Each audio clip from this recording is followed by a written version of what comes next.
Will you see if Ron does around there in the lobby area?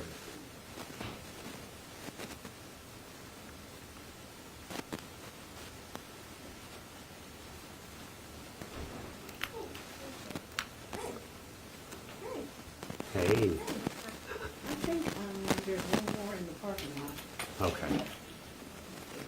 Who's all there? 13, so that must be just coming up. Okay.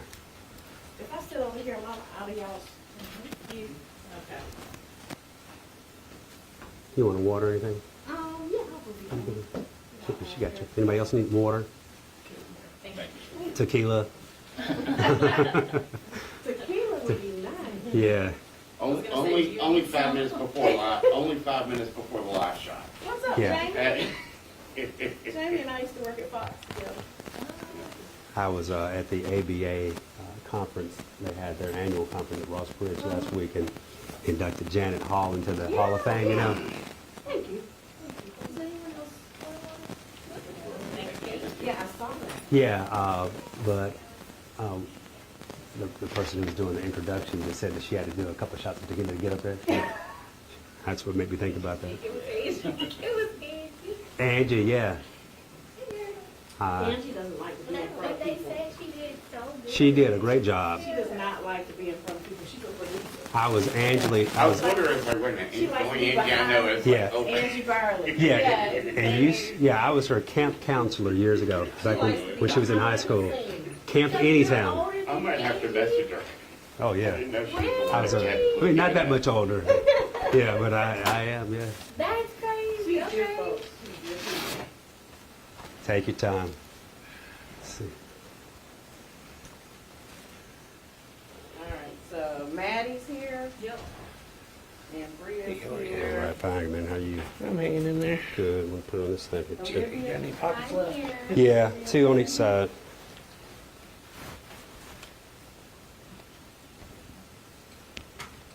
And Michael. Michael. I was gonna Yeah, say, it's Michael. I'm the new one. I was like, is it a guy or a girl? No, it's Okay, it's Michael. It is Michael, Okay. yes. Yeah, literally just started I was last like, week, let me look at so. this again. Oh, I write wow. this down right. Okay. Y'all look alike.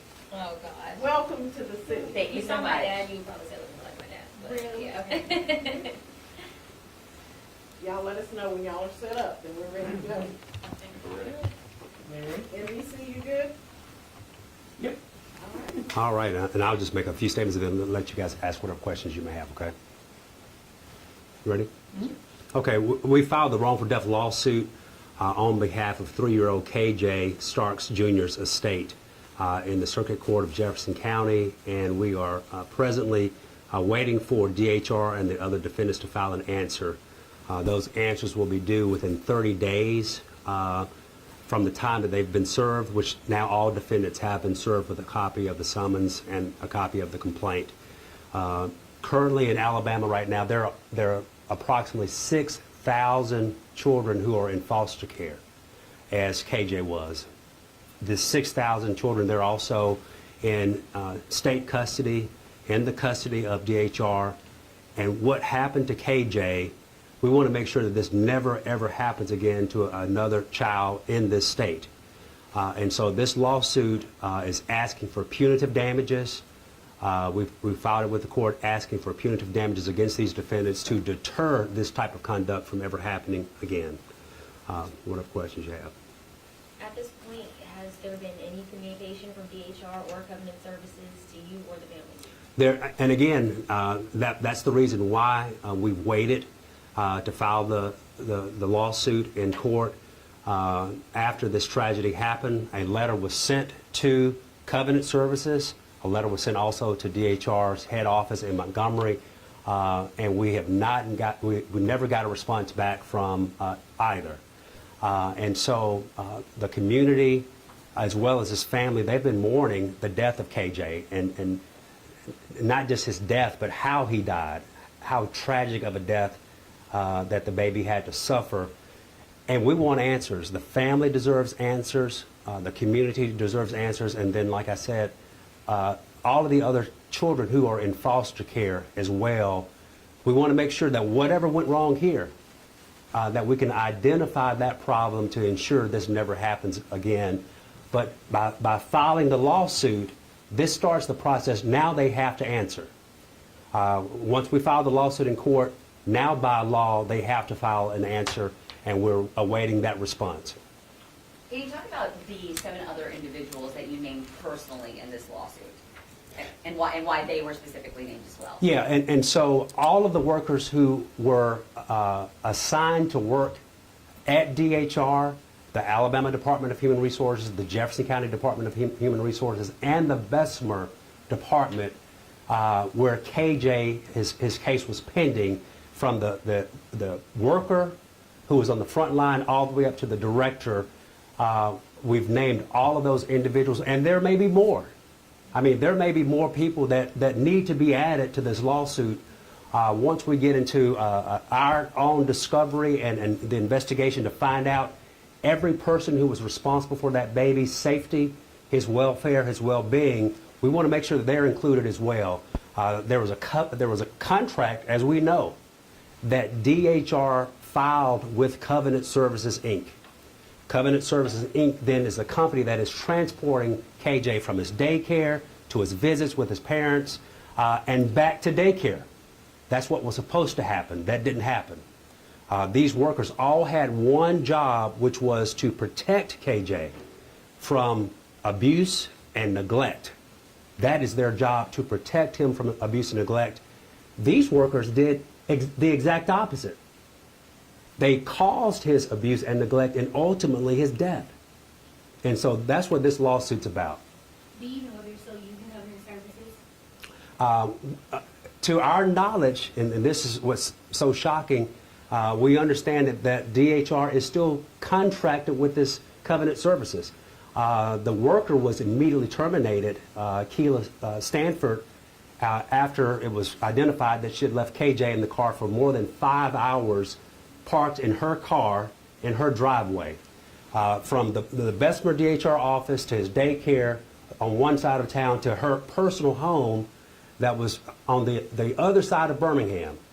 And the baby, while she's inside of her house, she picked up food for her family and went to a tobacco store and bought items, which we have to find out what all was purchased there as well. She put herself first. She put her family first before KJ. And so while KJ's sitting outside in her hot car for more than 5 hours, she's inside eating food inside in the cool air. We also think that DHR needs to terminate the contract with Covenant Services. How many other kids are at risk for this same type of tragedy?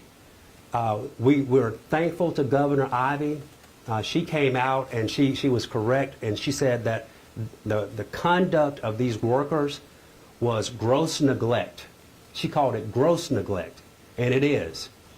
And she also said that their conduct was reprehensible. And so we thank the governor for that, but we want to make sure that the governor and the legislature goes even further than that. And by putting the protocols and the steps in place on the legislative side to make sure whatever oversight is needed, that is immediately put in place, because again, for the other 6,000 children like KJ who are currently in foster care system across Alabama. I know having charges against Ms. Stanford and now a lawsuit against these 9 people, it's not going to bring KJ back, but how does this help the family cope and emotionally get through this? Well, it's getting the family the answers that they deserve. No one from DHR has called to explain how this could happen. There was a call that the worker herself called, but no one from DHR who had the actual custody. KJ didn't have a choice into his whereabouts. You know, he was forced to be where he was. And again, allegedly in the safety and the protection of those who were going to look out for his well-being. That's not what happened. And so what this lawsuit does is seeking the answers that this family and the community that they're asking. And you talk about wanting lawmakers and legislation to get involved with these regulations. As of right now, for transportation, there are no regulations for this. So what do you want to see in place? Yeah, well, think about it. if you order Uber Eats or DoorDash, you could track your meal from the time that it's prepared all the way to your home.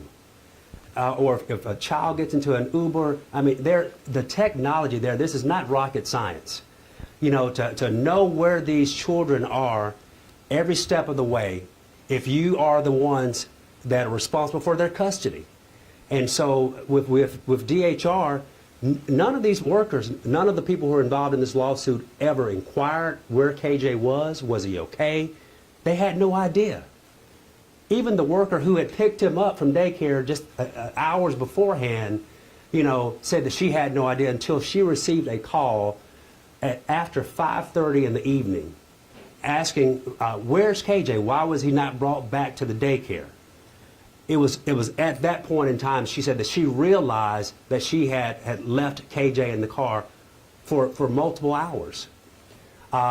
We're also going to investigate the car itself because we've been told that the car had the technology on the car that notified you if something was left or someone in the car. But DHR also failed this baby because, and this is a part of the vetting process that we need to get the answers. Before you allow a child who's in foster care to be placed into a home, there's an evaluation that's done. And that evaluation is to make sure that that home is safe, that home is suitable. I've gotten multiple calls from people, some who don't want to share their information, their names, saying, Mr. French, this same company will show up to pick up our child who is a toddler without a car seat. How does that happen? How do you have the company that DHR is contracted with to show up to pick up a child without the proper car seat? With Stanford's vehicle, we were also told, and it was told by law enforcement as part of the investigation, that she had illegal tint that was on her car that was so dark that if you were standing right next to the car, you couldn't see that KJ was even in the car. How many neighbors probably walked by, you know, with the baby? And he's a smart kid. He knew his ABCs, he knew how to count, he knew how to sing. He even knew how to unfasten himself from the car seat, but she had the car locks on. She had the child safety locks on the car, and this baby was literally trapped inside of a car that was hot as a furnace for those hours until he died. Do you feel as though this was the first time this worker had done this? No, not at all. And in fact, some of the other calls that I've received, and that will later on come out in this case, from this worker and also from this company. In fact, and you can do the research, the executive director of this company, who's named as a defendant, Roderick Henderson, the executive director of Covenant Services, has had a lawsuit filed against him by DHR for abuse and neglect. How do you end up with the contract to have children in foster care, children in your custody for their safety and well-being, when you as a person have had charges filed against the very department that you're supposed to be in the custody of safely? It just doesn't make sense. You're asking for a jury trial. Do you think it'll actually escalate to that level? Well, based upon DHR's past history, and unfortunately we've had many other cases where I've represented families whose children also died in the custody of DHR. In none of those cases has DHR or someone from DHR just stepped up and admitted wrongdoing. When the governor says that it was gross neglect and reprehensible, you would think that a state agency would then reach out to the family and say that we made a mistake. You know, what can we do? You're right, nothing can bring KJ back, but this family deserves answer, they deserve closure, and they deserve, and the community deserves that this never happens again. And so we are prepared to take this case as far as we need to. If it's to a jury trial, if it's to the Supreme Court, KJ deserves that. You mentioned the phone call where the worker had called the family. What's the family's reaction to that phone call? This is the other shocking part about it. the protocol, and DHR has a protocol, as you would do, anytime that there's a death, and especially of a child, is to make in-person notification that your child has died. The one call that they did receive was from someone at DHR over the phone saying that your child is dead. And the worker herself, Stanford, also reached out to the family in an attempt to explain how she forgot that KJ was in the car. You know, some things are just indefensible. And this is one of the cases and tragedies that they really just can't explain it. And so what they've done, DHR, they've said, oh, this is just a third-party company. This worker didn't work directly for DHR, but this was the company that you hired. This was the company that you were supposed to vet and to make sure that the children who were in your custody were safe. That was the job of DHR, and so that's why these other defendants are included in this case. That was their job, and they failed. Could you share what kind of car it was? You mentioned the tech and the technology, but what kind of car was you driving? I would have to get that information, and I don't have it in front of me. Anything else you'd like to add? Did you? Okay. Not at this time. Thank you so much. Thank you all.